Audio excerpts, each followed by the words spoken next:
ఈ ట్యూన్ ఒకసారి వినండి. గుర్తుపట్టారా? మీలో చాలా మంది గుర్తుపట్టే ఉంటారు.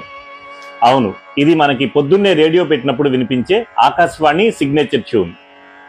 ఈ రోజున అంటే జూన్ 8న ఇది తన 90వ పుట్టినరోజును జరుపుకుంటోంది. 1936 జూన్ 8న ఇది మొదటిసారి మన రేడియో శ్రోతలకు వినిపించింది. దీనిని స్వరపరిచింది చెకోస్లోవియాకి చెందిన కళాకారుడు వాల్టర్ కాఫ్మన్. అప్పట్లో రేడియో ఉద్యోగిగా పనిచేస్తున్న ఆయన శివరంజని రాగంలో దీనిని స్వరపరిచారు. దీనిని వయలిన్ మీద అద్భుతంగా వాయించింది ప్రముఖ హిందుస్థానీ విద్వాంసులు శ్రీ విజి జోగ్ గారు. ఇక ఈ రోజుకి ఇంకొక ప్రత్యేకత కూడా ఉంది. 1936 జూన్ 8 నుంచే ఆల్ ఇండియా రేడియో అనే పేరు కూడా వాడకంలోకి వచ్చింది. అంతకుముందు దీన్ని ఇండియన్ స్టేట్ బ్రాడ్కాస్టింగ్ సర్వీస్గా వ్యవహరించేవాళ్ళు. దానికి మొట్టమొదటి బ్రాడ్కాస్టింగ్ కంట్రోలర్గా వచ్చిన లియోనల్ ఫీల్డెన్ అనే అధికారి ఆ పేరు మరీ పెద్దదిగా ఉందని, దానికి ఏదైనా చిన్నదిగా ఆకర్షణీయంగా ఉండే పేరుని పెడదామని ప్రయత్నిస్తున్నప్పుడు ఆయనకి ఈ ఆల్ ఇండియా రేడియో అనే పేరు తట్టింది. దీనికి ఇంకో విశేషం కూడా ఉంది. ఆల్ ఇండియా రేడియో, దీన్ని అబ్రివియేట్ చేస్తే AIR అని వస్తుంది. గాలిలో తేలుతూ వచ్చే శబ్ద తరంగాలను మనకు వినిపించే సంస్థ కాబట్టి దీనికి ఆల్ ఇండియా రేడియో అనే పేరు చాలా యాప్ట్గా ఉంటుందని దాన్నే నిర్ణయించారు. అలా 1936 జూన్ 8 నుంచి ఆల్ ఇండియా రేడియో అనే పేరు వాడకంలోకి వచ్చింది.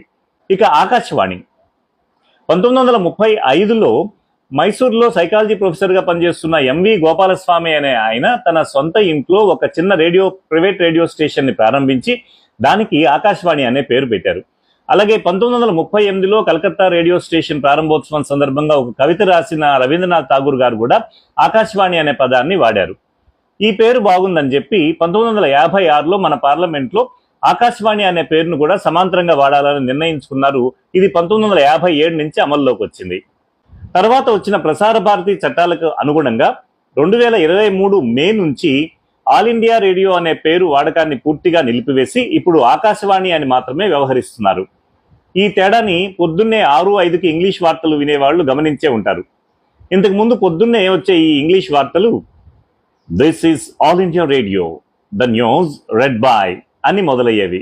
ఇప్పుడు this is Akashvani, the news red by అని మొదలవుతున్నాయి. ఇవి రేడియోకి సంబంధించిన కొన్ని విశేషాలు. ఈ రోజున 90వ పుట్టినరోజు జరుపుకుంటున్న సిగ్నేచర్ ట్యూన్కి జన్మదిన శుభాకాంక్షలు చెప్తూ, మీకు కూడా రేడియోతో ఉన్న అనుబంధాలని జ్ఞాపకాలని కామెంట్లో తప్పకుండా పంచుకోండి.